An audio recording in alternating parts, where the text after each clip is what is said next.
Okay, we've got our 7229 case cleaned up here, and there's a couple of seals that we want to change. The first one is the selector shaft seal. So let's take out the clamp bolt. Okay, there's the bolt. Set that aside.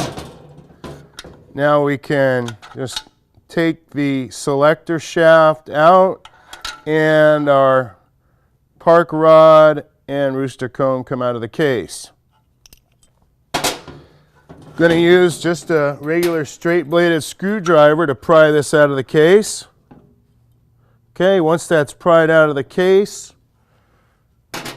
replace that with the new one and tap it on in.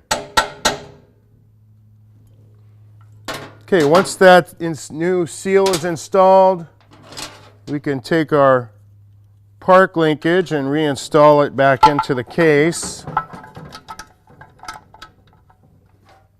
Take our park rod, install it back into the case. Back into the park rod.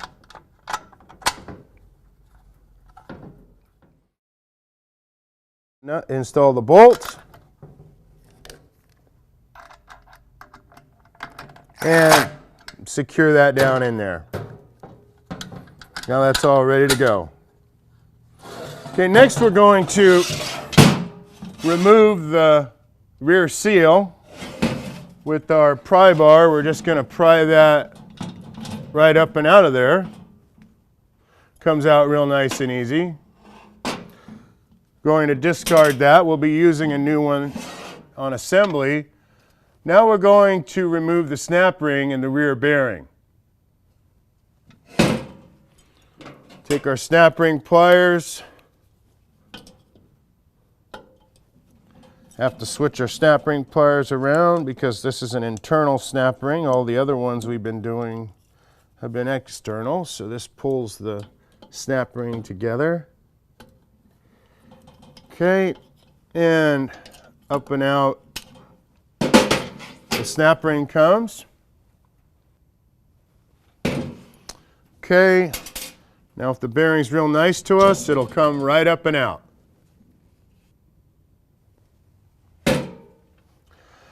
So now that we've got these components set aside, we're going to leave that this way until we assemble this case back onto the bell housing, because there's an in-play check that we're going to do back here. So we're done with the case for now. We're going to set this aside, and now we're going to bring up the bell housing and assemble the guts onto the bell housing for final assembly.